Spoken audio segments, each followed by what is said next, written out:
Vaïdaber Hashem el Moshe vel Aaron Lemor, Zot Chukat HaTorah, ça c'est la loi de la Torah. Asher Tziva Hashem qu'a ordonné Dieu, les morts d'Aber el Bnei Israël parlent au peuple juif, Veikrou alecha paradoma, qu'ils prennent une vache rouge, une vache rousse, Tmima, ça veut dire complète, pure, enfin, sans défaut, Asher en Bamou, qui n'a pas de défaut, Asher lo ala ale Aol, qui n'a jamais rien porté, qui n'a jamais travaillé, qui n'a jamais rien porté. Et tout le monde pose la question, pourquoi il y a écrit Chukat HaTorah? On parle ici de la loi de la vache rousse. On aurait dû dire Chukat HaPara, la loi de la vache. Pourquoi la vache, la loi de la Torah? Alors là, il faut s'arrêter 2 minutes. Il faut d'abord comprendre qu'est-ce que c'est que cette notion de loi. Vous savez que pour les nations, ou l'esprit commun, la loi, c'est toujours un compromis. Je suis obligé de respecter certaines choses pour assurer la liberté de l'autre, pour ne pas nuire à l'autre. En retour, le tiers ou le prochain va lui aussi respecter des conduites pour ne pas nuire à ma liberté, à ma sécurité. Ça serait une sorte d'accord, comme ça, social, entre les hommes pour pouvoir vivre en bonne intelligence. Pour la Torah, la loi n'a rien à voir avec ça. La loi est d'essence divine, et le chok, en hébreu, est lié à quelque chose de tout à fait étonnant, qui veut dire chokek. Chokek, ça veut dire gravure. Gravure. Or, la Torah, elle est donnée de 2 façons. Elle est donnée d'une façon dans la gravure, c'est les tables de la loi, et elle est donnée comme un parchemin, sur un clave, sur un parchemin. D'ailleurs, c'est ce qu'on dit, dans chaque fois qu'on prie le Shabbat, on dit « Vechen katuv betorah techa ». On parle des 10 commandements, et après on dit « c'est comme ça que c'est écrit dans ta Torah ». Et les commentateurs là-bas, qui commentent les prières, disent « de là on voit qu'il y a eu 2 formes de révélation. Une révélation des 10 commandements, une loi qui est donnée dans le système de chokek, de gravure, et une loi qui est donnée sur la forme de l'écriture du parchemin. Et donc il y a 2 lois qui sont, enfin la même loi en vérité, mais donnée de 2 façons. La Torah est donnée de 2 façons, une qui serait écriture et une qui serait gravure. Alors qu'est-ce que ça veut dire? Eh bien, l'écriture c'est simple, c'est la transcendance, le fait que c'est Dieu qui parle, que l'origine de la loi est divine, elle n'est pas un accommodement entre humains pour vivre en bonne intelligence, elle est l'introduction dans le monde d'un ordre supérieur qui est l'ordre de la volonté de Dieu, et non plus la loi qui est que le produit de la matière qui s'auto-organiserait de façon sociale. C'est pour nous dire, le peuple juif est le peuple qui va habiter un espace légal qui est lui-même animé à son origine par une volonté de Dieu qui n'a aucun rapport avec le monde, qui est hors monde, qui est plus profond que le monde, qui est plus haut que le monde. Ça, c'est l'écriture. Mais il y a une autre notion, une autre façon dont la Torah est donnée, c'est la gravure. Alors la différence entre l'écriture et la gravure, c'est que la gravure, le texte lui-même, fait corps avec son support. C'est-à-dire que le peuple juif lui-même, dans sa plus profonde intimité, est construit par la Torah. C'est pour ça qu'on dit Harut al Luchot, ne lit pas Harut gravé sur les tables, lit liberté sur les tables. Liberté sur les tables n'est libre que celui qui vit véritablement sa vie. N'est libre que celui qui a rejoint le sens de sa vie, de son identité. N'est libre que celui qui vivrait véritablement pourquoi il a été créé. Toute personne qui vit à côté de lui-même n'est pas libre. Il peut être libre physiquement, mais c'est pas un vrai. Il n'a pas la chéroute, il n'a pas la vraie liberté. La vraie liberté, c'est d'être capable de vivre son identité la plus profonde. Or, l'identité la plus profonde du peuple juif dans son essence, c'est la vérité. Il est marqué par la vérité, c'est-à-dire par la Torah. C'est pour ça qu'on dit que Torah et Israël sont un. La Torah et Israël est un, parce que le fond de l'être du peuple juif, c'est la volonté de Dieu. C'est l'âme, c'est le souffle divin. C'est pour ça qu'Abraham dit, que Dieu dit à Abraham, Lech lecha, va, arrache-toi, sors du pays dans lequel tu es né, sors de Chour, sors de Babylonie, va vers toi, va rejoindre ta génialité. C'est-à-dire que cette identité n'est pas une identité qui se découvre en arrachement de voile, simplement, par une contemplation zen. Cette identité se découvre quand je la cherche, quand je sors hors de moi. C'est en sortant hors de moi que je me découvre, parce que l'homme est un projet. C'est un projet. Et donc la loi dans le peuple juif, c'est en vérité une sorte d'alliance entre l'extérieur et l'intérieur, de brite, où en organisant le monde, je me découvre moi-même, et en me découvrant moi-même, j'organise le monde. Donc c'est ça la loi. La loi, c'est comment je fais apparaître la volonté de Dieu, donc un horizon du sensé au-delà du monde, donc la transcendance, donc l'infini. Comment je le fais apparaître dans un double mouvement, au cœur même de moi-même, mais aussi comment j'organise la vie autour de moi, par les lois, dans la relation au monde, dans la relation à l'autre, dans la relation à moi, dans la relation au tiers, dans la relation à Dieu. Toutes les lois, tous les chok, toutes les mitzvot, qui sont l'instauration du royaume céleste sur terre. Ça, c'est la première notion de loi. Et cette loi est liée à la pureté, parce que celui qui touche à ce niveau du sensé, il touche la pureté. Il s'arrache au monde, il s'arrache à la mort, il s'arrache à l'impureté, et il devient pur. Mais alors, vous savez que toute pureté dans la Torah, très souvent, sont liées à l'eau. Mikvé, on va dans le bain rituel, on est purifié par le mikvé. Pourquoi? Parce que l'eau vivante, on ne parle pas d'une eau de robinet, on parle d'une eau vivante, eau de source, ou eau de pluie, c'est ce qui donne la vie.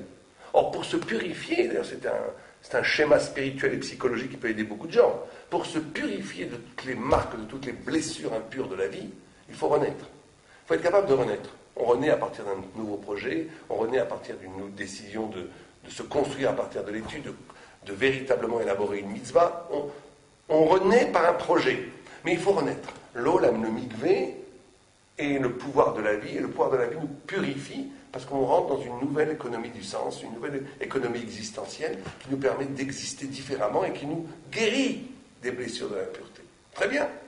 Mais la grande question que la Torah pose, c'est que toutes les impuretés, c'est l'eau. Mais comment est-ce qu'on peut se prendre pur de la mort? Ça, c'est un sac que para Adouma, que la vache rouge, je ne sais pas pourquoi on dira rousse, elle n'est pas rousse, elle est rouge. La vache rouge, et vient répondre. Comment se purifier de la mort? Alors là, il faut bien comprendre quelque chose. On va comprendre pourquoi on ne dit pas Chukat Para, mais on dit Chukat Torah. Il faut bien comprendre, ça c'est des choses dures à comprendre, que l'homme, quand il a été créé immortel. Adam Arishon, quand il a été créé pour vivre éternellement. C'est à la suite de la faute, quand il a mangé le Etzadat, qu'une punition extérieure à son essence est venue qui s'appelle la mort. Mais en essence, il devait vivre immortel. Vous savez que d'ailleurs, ça a l'air des choses abstraites, mais c'est des choses très concrètes. Quand la Torah parle de la création de l'homme, elle met 2 yud. Quand elle parle des animaux, il y a un yud. Et la Gemara s'étonne. Elle dit que Chad Shalom, ça ne veut pas être une faute d'orthographe. Pourquoi dans la Torah, il y a 2 yud quand on parle de la création de l'homme? Il y a plusieurs réponses féminines, que l'homme est ambivalent, il est double par rapport à toutes les autres créations. Il y a que l'homme porte le féminin et le masculin, le bien et le mal, le haut et le bas, l'écartèlement entre le spirituel et le matériel. Mais il y a une 4e réponse, qui est tout à fait extraordinaire, c'est que l'homme est double parce qu'il a Olam Hazé, Olam Haba. L'homme a une dimension d'existence éphémère, le monde d'ici qui est mortel, mais il a une dimension d'immortalité. L'homme est immortel. Ça, il n'est pas réduit aux conditions du monde. Il est immortel. Et l'homme est jugé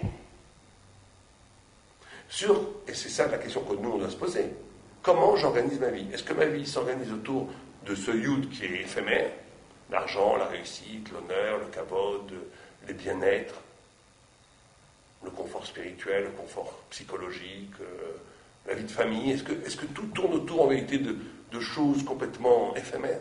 Ou est-ce que ma vie s'articule autour du yud de mon éternité? Est-ce que j'investis? Est-ce que je prends au sérieux l'éternité? Est-ce que j'ai une vie dont le but est d'acquérir l'éternité?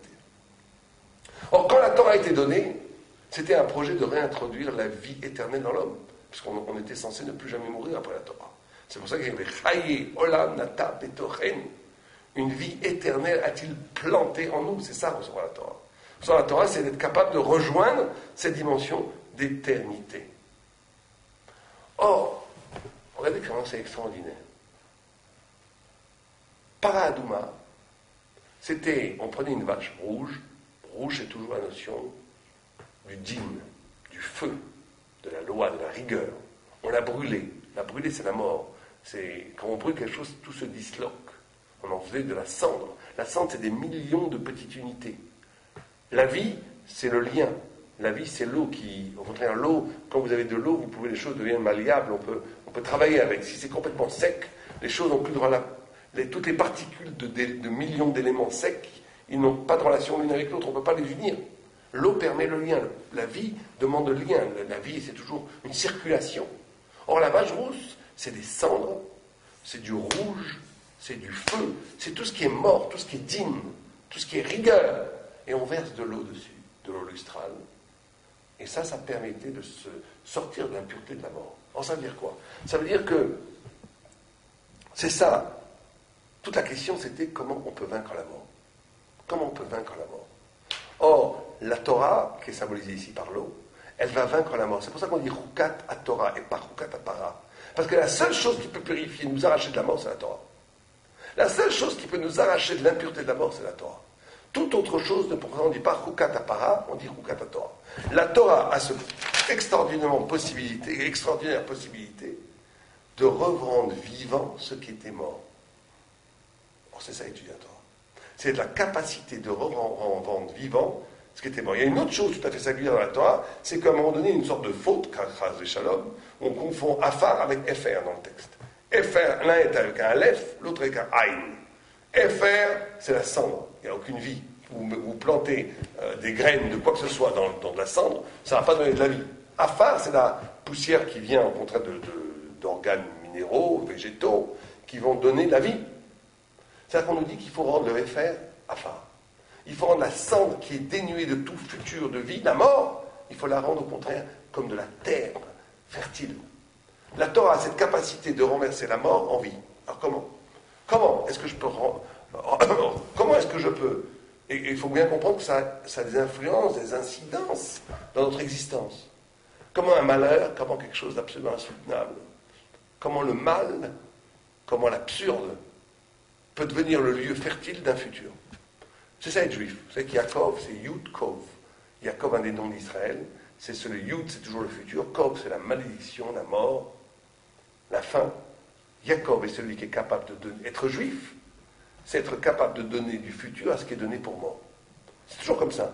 Les historiens nous ont toujours considérés comme aucun avenir. Le peuple juif n'a pas d'avenir comme ça. Le judaïsme n'a plus aucun avenir. La modernité, on a annoncé des milliers de fois la mort du judaïsme. Depuis l'Empire grec, l'Empire romain, la modernité, le positivisme, tout ce que vous voulez.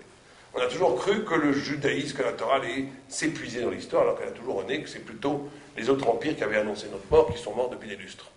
Donc ça, c'est le peuple juif, et celui qui est capable de donner un futur à la mort, parce qu'il a la Torah, et que c'est la Torah, c'est ce qui transforme la mort. Alors comment c'est possible?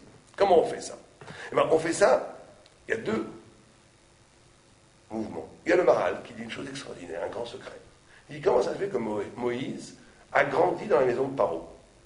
Ça fait incroyable. Moïse, qui est le libérateur, doit précisément grandir au cœur même du système de l'aliénation d'Israël. Il grandit dans le palais du roi qui est lui-même le plus grand oppresseur de tous les temps. Comme si on disait le libérateur doit croître dans son contraire le plus radical. Il prolonge sa réflexion en disant, pareil avec le Messie, on dit que le Messie est à la porte de Rome, à Édom. Édom, c'est le contraire du messianisme. Le Messie, on dit qu'il est assis à la porte de Rome. Ça veut dire que le Messie, il est celui qui croît, qui va grandir, qui va apparaître au cœur même de ce qui fait le plus écran au messianisme. Comment ça se fait? Eh bien, le Maral donne une idée lumineuse, extraordinaire, comme à son habitude. Il dit parce que une figure nouvelle, une naissance, un nouveau concept, une nouvelle sourate, il appelle ça une nouvelle forme, ne peut naître que du néant. Moïse doit croître chez Paro, parce que comme il va apporter au monde une nouvelle façon d'être humain, un nouvel visage de l'humanité, il ne peut, le jaillissement de ce nouveau visage de l'humanité ne peut apparaître qu'à partir du néant, de son contraire. C'est très facile à comprendre. Si votre nouveauté n'est qu'une reconsidération des formes précédentes, ce n'est pas véritablement nouveau. On continue à un peu plus élaborer ce qui existait avant. Un peu comme on fait des programmes ordinateurs, on rajoute un petit peu plus, un petit peu plus, un petit peu plus, mais il n'y a rien de nouveau là-dedans. Pour qu'il y ait du nouveau absolu, il faut qu'avant le nouveau, il y avait une sorte d'absence. Et ça nous fait comprendre que l'idée n'émerge plus de l'être, d'un cheminement de la matière, mais l'idée vient de quelque chose qui est radicalement ailleurs, qui est de Dieu. Le néant, en vérité, est la meilleure préparation pour écouter l'irruption d'une pensée qui a traversé l'être qui vient de Dieu. C'est pour ça que le Messie aussi, qui est l'apparition de la déchirure du voile, du tissu mondain historique de l'être, ne va être possible qu'au cœur même du néant de l'Occident. Vous savez, bon, on va en parler maintenant, mais c'est pour ça que c'est par hasard si l'Occident, qui représente la prolongation de Rome, est une civilisation qui va pousser à son maximum l'absurde, le néant. Regardez toute la le cheminement de la pensée, la pensée occidentale, aussi bien dans l'art pictural que dans la musique, que dans tout, que dans la philosophie, que dans la littérature, c'est une destruction des valeurs, une destruction de la forme. On est arrivé à l'art abstrait, à l'art où il y a plus besoin, il faut s'arracher à la niaiserie de la représentation. On vous fait des choses qui sont complètement abstraites. Le triptyque du chant, c'est 3 tableaux blancs, où il n'y a plus rien, on vous montre le blanc, le vide. L'Occident doit rejoindre l'absolu par le vide pour que puisse apparaître le visage messianique. Eh bien, c'est un peu pareil pour nous au niveau individuel. L'homme va renaître que quand il est capable de, justement, au cœur même du malheur, au cœur même de la mort, mais cette mort-là, quelque part, elle annule l'illusion que le sous-réel a une importance. Ça nous permet d'avoir un accès direct à la transcendance, à Dieu. Et donc l'éruption d'une vie nouvelle. Ce n'est qu'à partir de l'acceptation,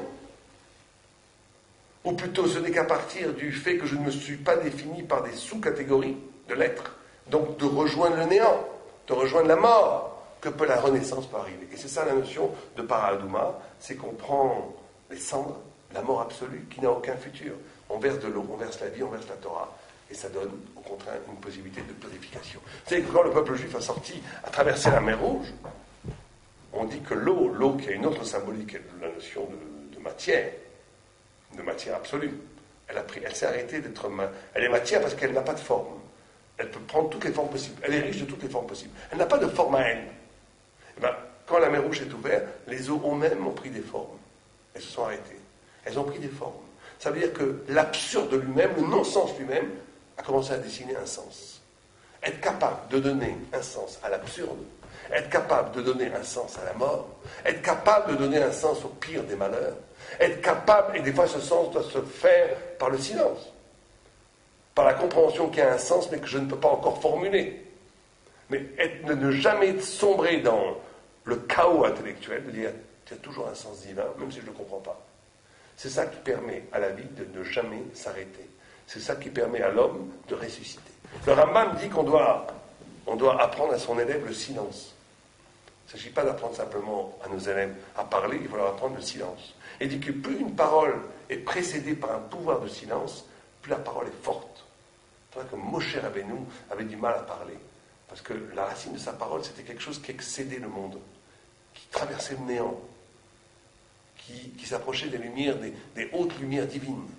Mais il faut faire l'expérience du néant. Le néant, c'est l'expérience d'être capable de s'arracher de la jubilation de l'être, de l'évidence première, de l'évidence un peu niaise du monde. Et c'est le silence. Une parole qui provient du silence, c'est une parole lourde, une parole qui peut détruire le monde. On ne parle pas n'importe comment. On parle chaque mot à son poids. On peut changer le monde. Anaga et Dibour, la Torah, c'est la même chose. C'est que la parole est une possibilité de changer le monde.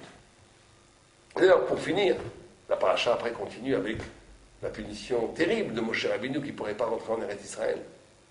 Par les eaux, encore une fois. Le peuple juif a soif. Et il veut boire. Et Dieu dit, va au rocher. L'eau sortira du rocher. Moshe frappe 2 fois le rocher. L'eau sort en abondance. Et Dieu dit, parce que vous avez frappé le rocher, vous aurez dû parler au rocher. Et bien tu n'iras pas en Eretz Israël. Tu n'iras pas en Israël. Encore une fois, l'eau. Et les magiciens, les astrologues égyptiens avaient vu que Moshe serait puni par l'eau. Là où ils s'étaient trompés, ils croyaient que sans la faute de Moshe, le Maral de Prague disant que sans la faute de Moshe, il serait puni. Parce qu'en vérité, dans le monde, dans la conception non thoraïque des choses, la matière qu'est l'eau l'emporte toujours sur la forme qu'est l'esprit.